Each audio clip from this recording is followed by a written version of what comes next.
সুতরাং ওয়াজের প্রোগ্রামে নতুন, আর প্রথম নতুন সাক্ষাতে কথা কম বলতে হয়। তার কারণ নতুন বউ এলাকায় আসার পরে, বাড়িতে আসার পরে যদি সমানে কথা বলে, শাশুড়ি বলবে আমার ঘরে একটা ব্রিটিশ এসে, বলবে কি বলবে না? এটা দিয়ে সংসারে শান্তি হবে না।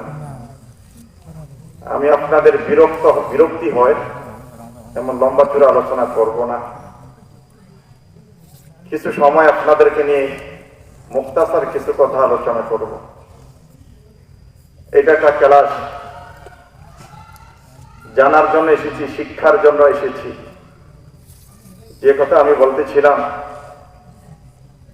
জানা অত্যন্ত জরুরি।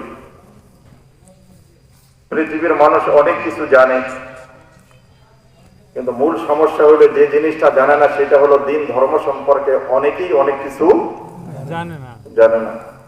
কি বলেন আপনারা এই কথার সাথে একমত? সুতরাং কেউ যদি জিজ্ঞাসা করে আপনাকে, ভাই কেমন আছেন, সর্বপ্রথম আপনাকে বলতে হবে আলহামদুলিল্লাহ। কি কোন দোস্ত, ওয়াজ কতটুকু শুনাইতে পারবো জানি না। এই সিজনের সবচেয়ে ছোট মাহফিল এটা আজকে আমার। আলহামদুলিল্লাহ, আপনাদের দোয়ায় অনেক বিশাল বিশাল মাহফিলের কথা বলি, নিজের অহংকার না। হাজার মানুষের সামনে কথা বললাম, একটা লোক তার ভিতরে কোনো পরিবর্তন ঘটলো না, কোনো লাভ নাই। 10 জনের মাঝে কথা বলছি, লোকেরা কথা বলছে, একটা লোক একটা জিনিসের উপর, একটা কথার উপর আমল করছে, মাহফিল শোনা এবং বলা কামিয়াব। কি কথা ঠিক না বলেন? এই জন্য আজ থেকে মৌতের 8 দিন পর্যন্ত যখন আমাকে কেউ জিজ্ঞাসা করবে, ভাই কেমন আছেন, আমরা কি বলবো? আলহামদুলিল্লাহ ভালো আছি। বলে হুজুর আলহামদুলিল্লাহ বলে লাভটা কি? আলহামদুলিল্লাহ বলে লাভ আছে না নাই?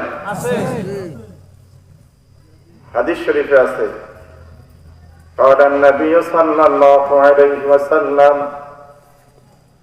الحمد لله تملأ الميزان। হাদিস শরীফের মধ্যে আল্লাহর নবী বিশ্ব নবী মুহাম্মদুর রাসূলুল্লাহ একটা লোক সাল্লাল্লাহু আলাইহি ওয়াসাল্লাম বলেন সাল্লাল্লাহু আলাইহি ওয়াসাল্লাম। আমার কথা বোঝেন আপনারা? কষ্ট হয় দোস্ত?